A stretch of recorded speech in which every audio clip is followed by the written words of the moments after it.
Hello guys, this is Arupas. In this top 10, I'm going to cover the most interesting RuneScape bosses. Just a heads up, I'm excluding any minigame or quest-only boss monsters, so the Beloved TzTok-Jad will not be in this list. Rankings of these bosses have been based on their level, difficulty, their drops, and how interesting the boss is. I'm also not mentioning combat level of these bosses because at the time of making of this video, a different from usual combat calculation system is used. All the rare drops mentioned are specific to respective bosses, with few exceptions. Number 10.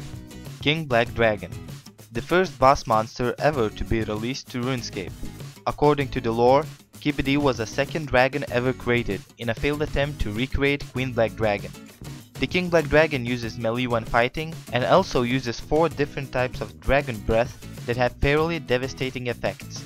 The 4 effects are normal dragon fire, shock-like breath that lowers your stats, ice breath that can stop you from moving or attacking, and a poison breath that will deal up to 80 poison damage. The most desired drops of KBD are KBD heads that can be mounted on your player own house wall, a draconic visage, a dragon rider boots, and gloves.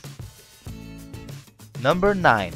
Kalphite Queen. Despite being a lower level than some of the more recent bosses, the Kalphite Queen is still one of the tougher bosses in RuneScape. The Kalphite Queen has 2 forms, each one having 40,000 life points. Her first form resembles an immense Kara beetle, and her second form resembles a giant wasp. While each form has the same combat level and life points, the second form has proven itself to be much harder to defeat than the first one. While the queen does not pray to any gods, she is naturally immune to certain forms of attack. In her first form, she is immune to magic and ranged, and melee in the second form. Some of the queen's drops include Kalphite Queen's head that can be mounted in your house, a dragon 2H sword, and the most desired, dragon chain body. Number 8. Tormented Demons. Tormented Demons are massive demons that first appeared in the Grandmaster quest while Gothic sleeps. Lucian summoned them and placed them into a stage of perpetual physical agony, healing their bodies as they burn, making them extremely hostile and aggressive. Tormented Demons possesses a number of formidable powers. They can attack with all 3 combat styles, shield themselves from damage, and even use protection prayers. Tormented Demons attack with melee, magic, and ranged, though they will only use one style at a time. They can hit up to 1150 damage, and they have very high accuracy. Although protection prayers negate 100% of the damage they would deal, so prayer switching is essential while fighting Tormented Demons. Players are most attracted to kill Tormented Demons by these drops: Dragon Claws, 3 rune dragon armor pieces, Slice, Lump, and Shard, and the most recent addition, Dragon Limbs. Number 7.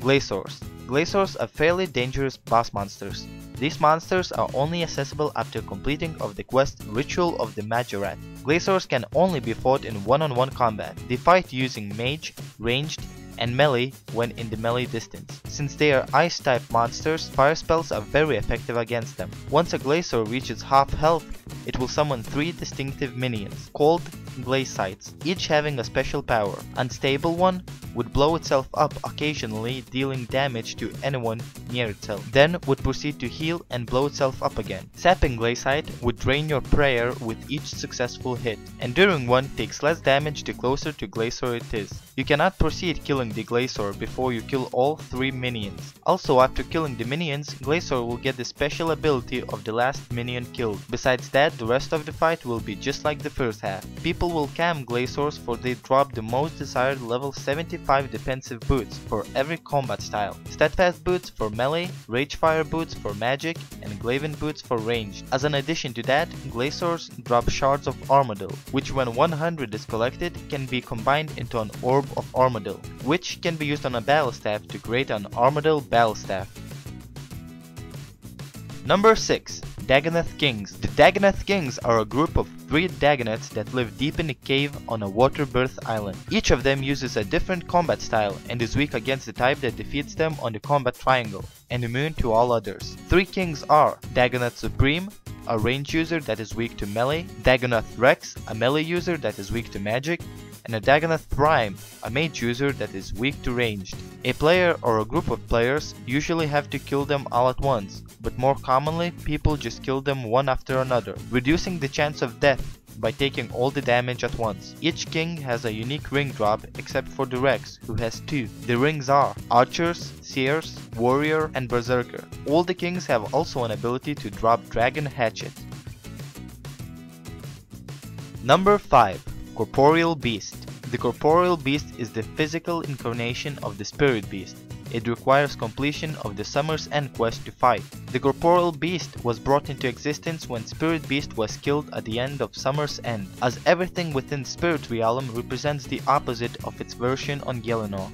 The death of Spirit Beast on the Spirit Realm caused the creation of Corporeal Beast on Dagannoth. The beast possesses a number of formidable abilities that distinguish it from other monsters. It has very high accuracy, damage, and defense. It can devour familiars, it has damage reduction against nearly all sources of damage, and it can summon dark energy cores, with which it can attack players and heal itself. The Corporeal Beast can attack you with several magic and a melee attack. It also has a stomp attack that will automatically be used against a player if they decide to walk under the beast. Corporeal Beast drops are arguably the rarest drops in game. It is estimated to be 1 in over 500 chance to get a rare drop. The desired drops of Corporeal Beast are Spectral, Arcane, Elysian, and Divine Sigils, Spirit Shield, and Holy Elixir. Number 4. Queen Black Dragon. According to the lore, Queen Black Dragon hatched from the egg. The egg was infused by Karapak with his own lifeblood in an experiment to try and create a new type of dragonkin that would not be cursed to feel pain whenever the Stone of Jazz was used by a false user. The Queen Black Dragon resides in the lowest level of Grotworm layer. In the cave there is a portal that leads to the Queen Black Dragon. It requires level 60 summoning to use. Technically, Queen Black Dragon can never be killed. You can only put her back to sleep by the use of ancient artifacts found in her lair. The Queen has many different unique attacks, including Dragon Fire Wave, Summoning, Extreme Dragon Breath, and Time Stop. Besides special attacks, QBD has 2 different forms, Crystal and Hardened, that she can use to protect herself against some types of attacks. It also has 4 stages, in between which you have to activate ancient artifacts. When all 4 are activated, Queen goes back to sleep. Her drops include 4 pieces of Royal Crossbow, Torsion Spring, Sight, Frame, and a Vault Stabilizer, Dragon Bone Upgrade Kit, and a Dragon Kite Shield. Number 3. Kalphite King. The fight with the Kalphite King is a challenge that requires players to be adept with the action bar system, as well as being able to use all 3 attack styles.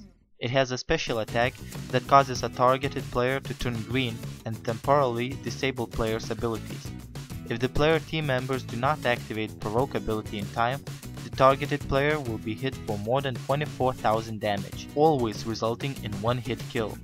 When a teammate uses Provoke, it causes King to unleash deadly attack on provoking player, but by then it can be negated by other defense abilities such as Resonance, Barricade, Devotion, or Immortality. During the fight, the Kalphite King summons Marauders. These monsters don't have to be killed in order to finish the Kalphite King's kill, but it is advised to kill these minions as fast as possible, because they can deal a lot of damage over time. The release of Kalphite King introduced first level 90 weapons as drops into the game. Everyone attempted to kill the king for a shot at getting either main hand or offhand versions of Drygor Rapier, Drygor Longsword, or Drygor Mace. Number 2. Nex. Nex is an immensely powerful entity and one of Xaro's most powerful weapons of war. What race she belongs to is widely disputed. However, one thing is certain. She possesses physical traits of the Icene, Demons, Aviancy, and Vampires. The battle against Nex is fought in a circular room that resembles the symbol of Xaros. Nex moves very quickly. She can jump across the room in a second, as well as being able to leap across the holes. The battle has 5 phases: Smoke, Shadow, Blood, Ice, and Final, Xaros phase. There are 4 mages in the 4 corners of the room.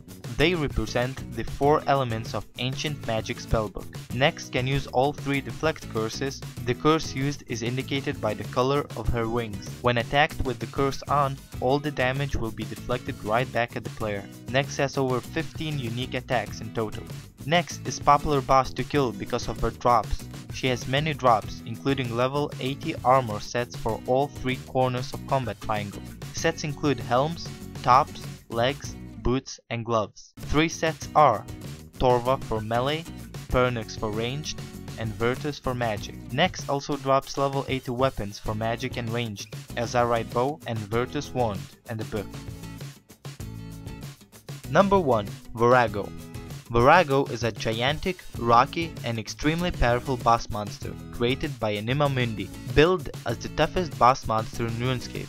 He is an ancient being and used to cause chaos in the past, but was defeated and went into a slumber. Towards the end of the 5th age, he awoken, now much friendlier. If challenged, Vorago uses 5 stages of increasingly high-hitting attacks that change on a weekly basis. Upon taking the challenge from Vorago, all nearby players will be given an option if they will want to fight with you or not. After 20 seconds, Vorago unleashes a blast of 50,000 damage, which is split between all players who accepted his challenge. In order to defeat Vorago, players must assemble the weapon that originally defeated him, the Mole of Omens, the pieces of which are inside his body and are dropped during the fight, during the stages 1, 2, and 4. Only with this item in one player's inventory will Vorago be able to be defeated. The method of fighting Vorago changes somewhat every week. Some of Vorago's attacks include Rampage, during which he jumps around the room stomping players, Redirector, during which all damage dealt to Vorago is transferred to some players, cloning players, and stomping if players get under him. Vorago drops 5 drop sets upon defeat. The most desired drops are Seismic Wand and Singularity, that are also the most expensive drops in game, Tectonic Energy that is used to create level 90 offensive magic gear, and an Ancient Summoning Stone that can be used to summon a pet version of Vorago. Have I missed something? Have I said bosses in the wrong order? Let me know what you think in the comments, and let me know what is your number 1 RuneScape boss. For more RuneScape related content, please subscribe and leave a like.